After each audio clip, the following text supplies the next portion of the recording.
Nagsimula ang kwento sa isang maliit at tahimik na bayan na parang laging bagong gising, Ilaya ang tawag.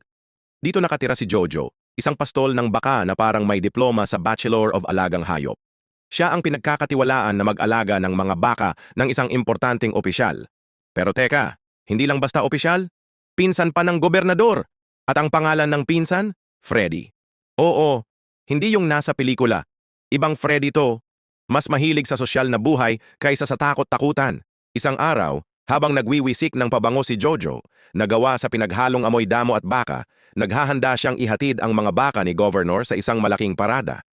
Hindi lang basta parada, ito na yata ang Met Gala ng mga baka sa Ilaya. Sa gitna ng abalang araw, may nakasalubong siyang isang legend sa mundo ng baka, si Mando.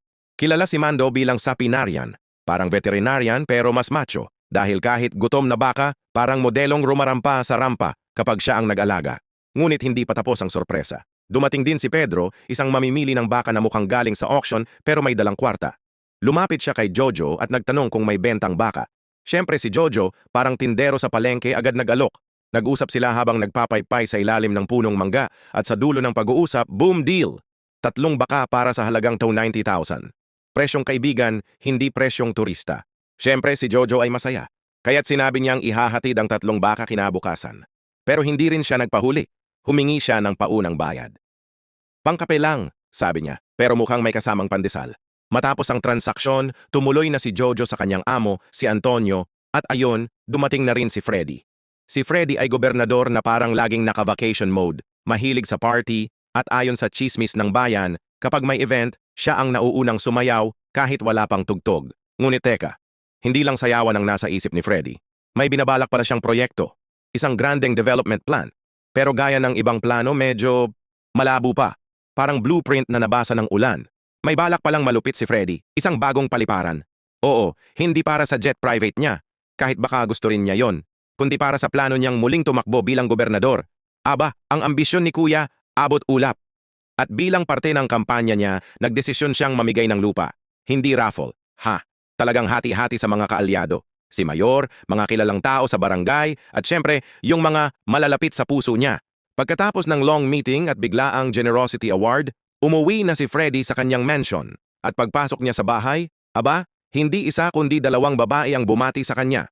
Mga babaeng pangarap niya mula pa noong siya'y nag-aaral pa sa Barangay University. Nang gabing yon, sobrang saya ni Freddy.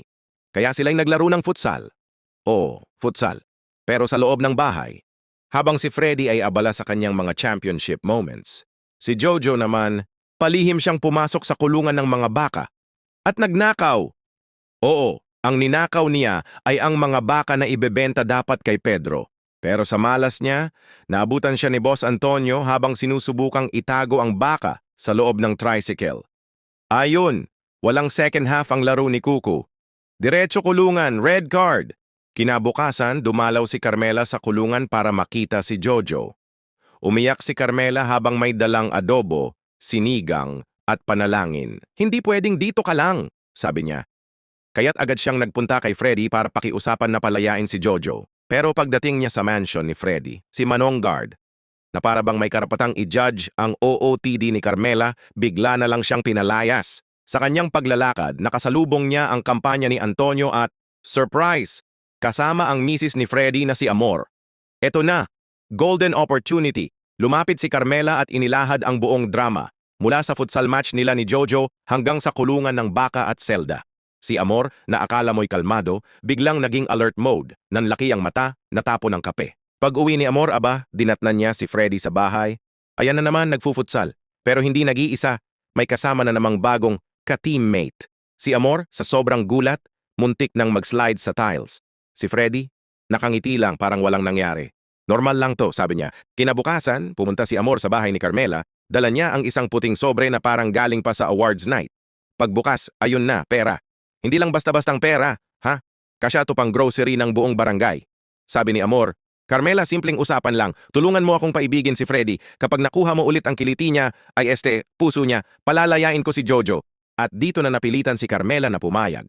Wala na siyang ibang magagawa kundi tanggapin ang deal na parang promo package ng problema. Naipanalo ni Jojo ang laban. 10 ang score niya. Sa dami ng goal, parang World Cup. Mula noon, naging power trio na sina Freddy, Amor at Carmela. Laging magkasama sa mga rally, parada at feeding program. Si Freddy, suot ang barong Tagalog na akala mo laging bagong plancha. Si Amor naka-shades kahit gabi. At si Carmela, laging nasa tabi, may clipboard at may hawak na pamaypay. Sa mga campaign events, todo ang paandar ni Freddy.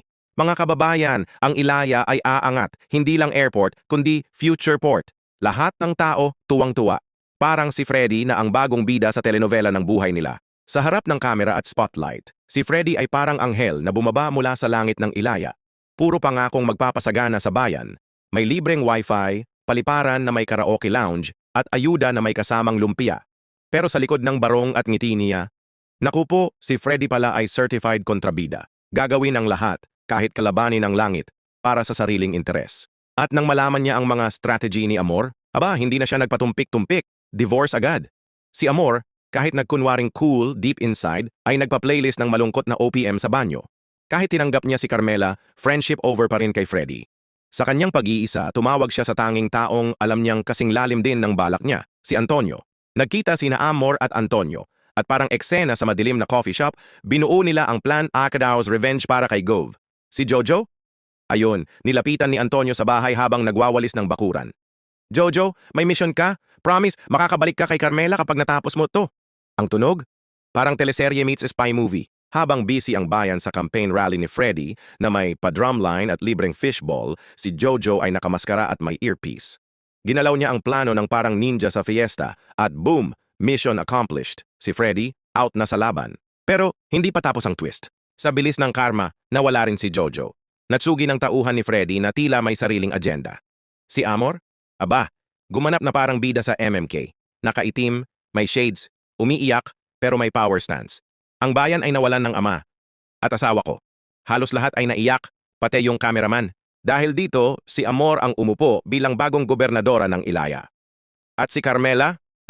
Nilagyan ng sobre, oo na naman, na may lamang pera, pasaporte, at one-way ticket paalis ng bansa.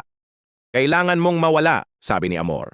Hindi dahil galit ako, kundi dahil ayokong sumabit ka sa kaso. At doon natapos ang mapanlinlang, ngunit matagumpay na Plan Amor.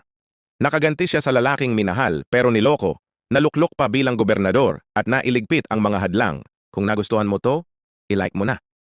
Kasi minsan, ang like mo lang ang nagpapasaya sa amin. Char! Pero seryoso, mag-subscribe ka na rin ha. Hanggang sa muli,